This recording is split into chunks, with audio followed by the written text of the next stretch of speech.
नमस्कार श्रोते हो, सुप्रभात. मी आज आपणासमोर श्रीपाद श्रीवल्लभ चरित्रामृताचं प्रथम अध्याय कथन करणार आहे. तर सुरुवात करूया. श्रीपाद राजम शरणं प्रपद्ये.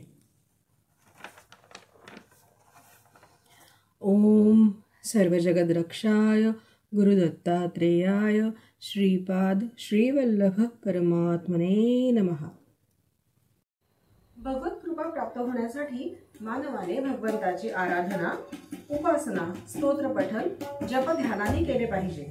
भगवान दत्तात्रेय हे सृष्टीचे सृजन, पालन तथा संहार करतात. हेच भगवान दत्तात्रेय श्री अत्री अनुसूयेच्या भक्तीवर प्रसन्न होऊन त्रिगुणात्मक त्रैमूर्ती रूपात अवतरले. हेच परमगुरु आहेत आणि ही सेवा आम्ही आपल्या समोर श्रीपाद श्रीवल्लभ चरित्रामृताच्या वाचनाने सादर समर्पित करीत आहोत. नमस्कार. श्रीपाद राजम शरणं प्रपद्ये. श्रोते हो, नमस्कार. श्रीपाद श्रीवल्लभ चरित्रामृत हा एक अक्षरसत्य ग्रंथ आहे. या चरित्राचे पारायण केल्यास मानवास संसार रूपी भवसागरातून मुक्ती मिळते. त्यांची कृपा प्राप्त होऊन शाश्वत सुखांची प्राप्ती होते. हे चरित्र आपण स्वतः वाचून आपल्या बांधवांना पण वाचण्यास प्रोत्साहित करावे ही विनंती करून मी या चरित्राच्या प्रथम अध्यायास सुरुवात करणार आहे.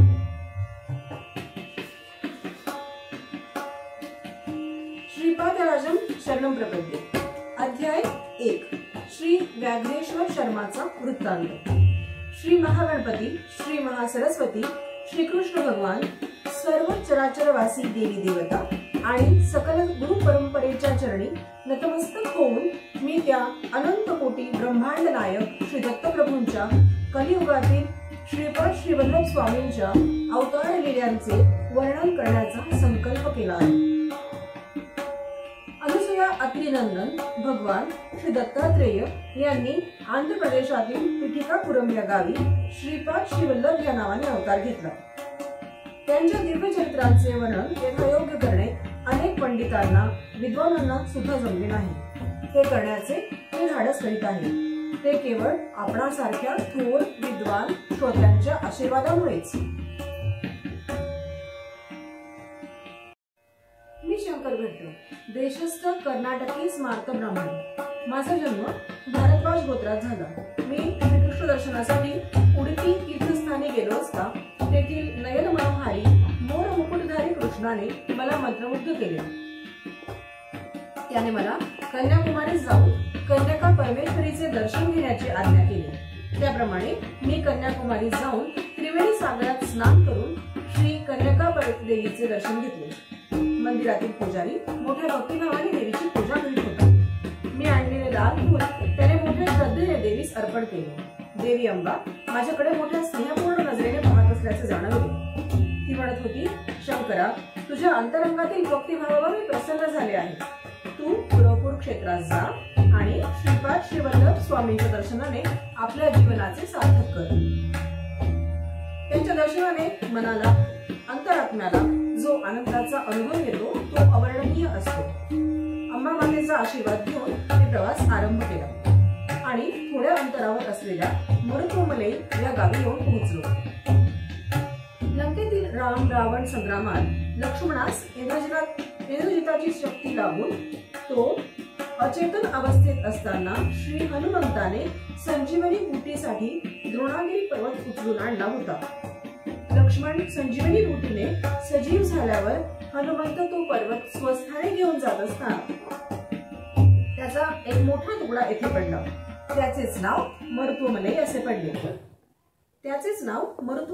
पडले. हे स्थान अत्यंत रम्य आहे. येथे अनेक गुहा असून त्या सिद्ध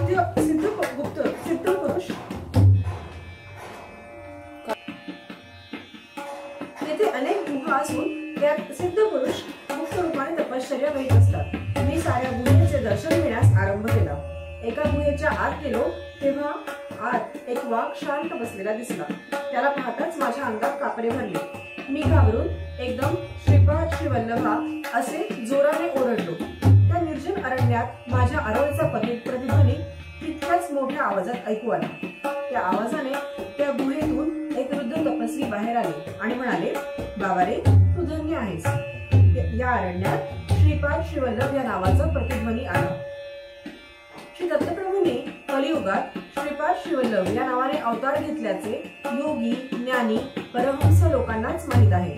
तू भाग्यवान असल्याने या पुण्यस्थळी आलास. तुझ्या सर्व कामना पूर्ण होतील. तुला श्रीपाद श्रीवल्लभाच्या दर्शनाचा लाभ होईल. हा गुहेच्या दरवाजाजवळ बसलेला वाघ एक ज्ञानी महात्मा आहे. त्याला नमस्कार कर. मी अत्यंत नम्रभावाने त्या वाघास नमस्कार केला. त्या वाघाने लगेच ओंकाराचा उच्चार केला. त्या आवाजाने सारा मरुतुमले पर्वत दुमदुमला. नंतर त्या व्याघ्राने श्रीपाद राजन शरणम प्रपद्य असे सुस्वरात प्रभूंना आळविले. याच वेळी एक चमत्कार झाला. त्या वाघाच्या ठिकाणी एक दिव्य कांतिमान पुरुष प्रकट झाला. त्याने त्या वृद्ध तपस्यास साष्टांग प्रणिपात केला आणि क्षणार्धात आकाश मार्गाने निघून गेला. त्या वृद्ध तपस्याने मला त्यांच्या गुहेत मोठ्या आग्रहाने नेले. गुहेत नेल्यावर त्यांनी केवळ संकल्पाने अग्नी प्रज्वलित केला. त्यात आहुती देण्यासाठी लागणारे पवित्र साहित्य, मधुर फळे यांची निर्मिती केली. वैदिक मंत्रोच्चारासह या पदार्थांची अग्नीत आहुती दिली.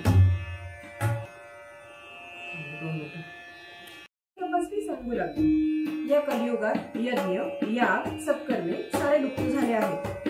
पंचभूतात्मक सृष्टीतून सर्व लाभ करून घ्यायचा, परंतु त्या दैवतांचे मात्र विस्मरण करायचे असा मानवाचा धर्म झाला आहे.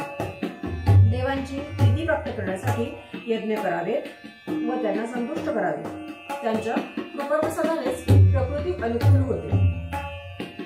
प्रकृतीमधील कोणत्याही शक्तीचा प्रकोप मानव सहन करू शकत नाही.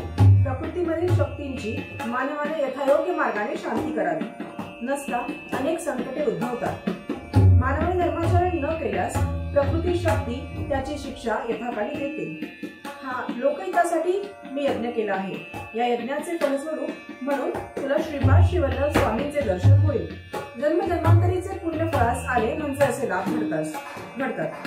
या शुद्ध तपस्याच्या मुखातून वाहणाऱ्या या पवित्र गंगा प्रभावाने मी अगदी भारावून गेलो आणि अत्यंत नम्रतेने त्यांना साष्टांग दंडवत घातली.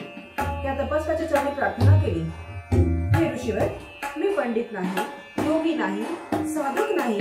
मी एक अल्पज्ञ आहे. माझ्या मनातील संदेहाची निवृत्ती करून आपण आपला वरदहस्त माझ्या मस्तकी ठेवावा. त्या महापुरुषाने माझ्या शंकेचे समाधान करण्याचा मार्ग दर्शविला. मी म्हटले, हे सिद्ध मुनिवर्या, मी कन्यका देवीचे दर्शन घेतले. देवीने मला सांगितले होते की कुरोपुरी जाऊन श्रीपाद श्रीवल्लभ स्वामींचे दर्शन घ्यावे. मी तेथे जाण्यासाठी निघालो असताना मार्गात आपले व व्याघ्रभूती महात्म्याचे दर्शन झाले. ते कोण होते, तसेच दत्तप्रभू म्हणजे कोण याविषयी कृपया विस्तारपूर्वक सांगावे. तेव्हा त्या वृद्ध तपस्याने सांगण्यास सुरुवात केली. या आंध्र प्रांतातील गोदावरी मंडळातील अत्री मुनींची तपोभूमी अशा नावाने प्रसिद्ध असलेल्या आत्रेयपूर ग्रामात एक काश्यप गोत्रीय ब्राह्मण कुटुंब वास्तव्य करीत होते. त्यांना परमेश्वराच्या कृपाप्रसादाने एका पुत्राचा लाभ झाला. ब्राह्मण अत्यंत विद्वान, आचार संपन्न होता, परंतु पुत्र मात्र मतिमंद होता. आई वडिलांनी त्याचे नाव व्याघ्रेश्वर असे ठेवले. व्याघ्रेश्वर मोठा होऊ लागला, परंतु त्याच्या बुद्धीची वाढ मात्र होत नव्हती.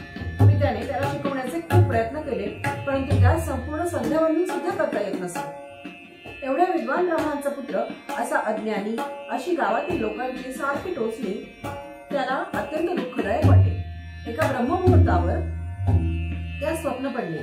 त्यात त्याला एका दिव्य बालकाचे दर्शन झाले. ते बालक आकाशातून खाली येत होते. त्याचे चरण कोमल भूमीस लागताच भूमी सुद्धा दिव्य कांतिमान झाली. तो बालक हळूहळू पावले टाकीत व्याघ्रेश्वराकडे आला आणि म्हणाला, मी असताना तुला भय कशाचे? या ग्रामाचे व माझे गुणानुबंध आहे. तू हिमालयातील बद्रिकारण्यात जा, तिथे तुझे सारे शुभ होईल. एवढे सांगून तो बालक अंतर्धान पावला. त्या दिव्य बालकाच्या संदेशानुसार व्याघ्रेश्वर शर्मा हिमालयातील बद्रिकारण्यात जाण्यास निघाला. मार्गात त्यास अन्न पाण्याची काहीच अडचण पडली नाही. श्री दत्त कृपेने त्याला वेळेवर अन्न पाणी मिळेल. मार्गात एक कुत्रा भेटला, तो त्याच्या सोबत बद्रीवनापर्यंत सोबत होता. या प्रवासात त्यांनी उर्वशी कुंडात स्नान केले. यावेळी एक महात्मा आपल्या शिष्य समुदायासह उर्वशी कुंडात स्नानासाठी आले. व्याघ्रेश्वराने त्या गुरुवर्यांना साष्टांग नमस्कार केला आणि माझे शिष्यत्व स्वीकारावे अशी नम्र प्रार्थना केली. त्या महान गुरुवर्याने शिष्य करून घेण्याचे मान्य केले आणि आश्चर्य असे की तत्काळ बरोबर आलेले ते कुत्रे अंतर्धान पावले. त्यावेळी ते महात्मा म्हणाले, व्याघ्रेश्वरा, तुझ्याबरोबर आलेला तो श्वान तुझ्या पूर्वजन्मातील केलेल्या पुण्याचे द्योतक होते. त्याने तुला आमच्या स्वाधीन करून ते अंतर्धान पावले. श्रीपाद श्रीवल्लभ स्वामींच्या कृपेमुळेच तू येथे आलास आणि या पुण्यप्रद कुंडात स्नान करू शकलास. ही नरनारायणाच्या वास्तव्याने पुनीत झालेली तपोभूमी आहे. यावर व्याघ्रेश्वर म्हणाला, हे गुरुदेवा, श्रीपाद श्रीवल्लभ कोण आहेत? त्यांनी माझ्यावर एवढी कृपा का केली? गुरुदेव म्हणाले, ते साक्षात दत्तप्रभूच आहेत. त्रेतायुगात भारद्वाज महर्षींनी सावित्र काटकचयर नावाचा महायज्ञ श्रीक्षेत्र पिटिकापुरम येथे संपन्न केला होता. या यज्ञप्रसंगी शिव पार्वतींना आमंत्रित केले होते. त्यावेळी शिवांनी महर्षींना आशीर्वाद दिला की तुमच्या कुलामध्ये अनेक महात्मा, सिद्धपुरुष, योगी पुरुष अवतार घेतील. अनेक जन्मांच्या पुण्यकर्माने दत्तभक्तीचा अंकुर फुटतो. तो पुढे सातत्याने वाढत गेल्यास श्रीपाद श्रीवल्लभ स्वामींचे दर्शन होते. त्यांच्या चरण स्पर्शाचे संभाषणाचे भाग्य लाभते. हे व्याघ्रेश्वरा, तुझ्यावर स्वामींची कृपा झाली आहे. मी आता माझ्या गुरुदेवांच्या दर्शनास जात आहे. पुन्हा 1 वर्षाने येईल. तुम्ही तुमच्या गुहेत आत्मज्ञान प्राप्तीसाठी तपश्चर्या करावी. असे सांगून ते महान गुरुदेव द्रोणागिरी पर्वताकडे गेले. व्याघ्रेश्वर गुहेत ध्यान करू लागला, परंतु त्याचे सारे ध्यान व्याघ्ररूपाकडेच असे. याचा परिणाम असा झाला की त्याला इच्छित असलेले वाघाचे रूपच प्राप्त झाले. 1 वर्षाचा काळ लोटला. गुरुदेव यात्रा करून परत आले. त्यांनी सर्व गुहा बघितल्या. प्रत्येक शिष्याच्या 1 वर्षात झालेल्या प्रगतीचा ते आढावा घेत होते. एका गुहेच्या आत गेले. तेथे त्यांना एक वाघ ध्यानस्थ बसलेला दिसला. त्यांना अत्यंत आश्चर्य वाटले. त्यांनी अंतर्ज्ञानाने ओळखले की तो वाघ दुसरा कोणी नसून व्याघ्रेश्वरच आहे. व्याघ्ररूपाचेच सतत ध्यान केल्याने त्याला व्याघ्ररूपच प्राप्त झाले हे त्यांनी जाणले. त्यांनी त्याला आशीर्वाद देऊन ओंकाराचा मंत्र शिकवला व श्रीपाद राजम शरणम प्रपद्ये हा मंत्र जपण्यास सांगितला. गुरु आज्ञेनुसार व्याघ्रेश्वर त्या रूपातच मंत्राचा जप करू लागला. वाघाच्या रूपातच त्याने कुरवपूरला प्रयाण केले. यथाकाली तो कुरवपूर ग्रामाजवळ येऊन पोहोचला. मध्ये कृष्णा नदी वाहत होती. तो अलीकडील तीरावर बसून श्रीपाद राजम शरणम प्रपद्ये या मंत्राचा जप करू लागला.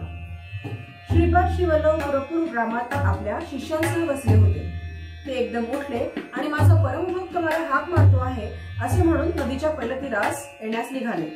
ते पाण्यातून चालताना त्यांच्या पदकमलांची चिन्हे पाण्यावर उमटत होती व ती फारच सुंदर दिसत होती.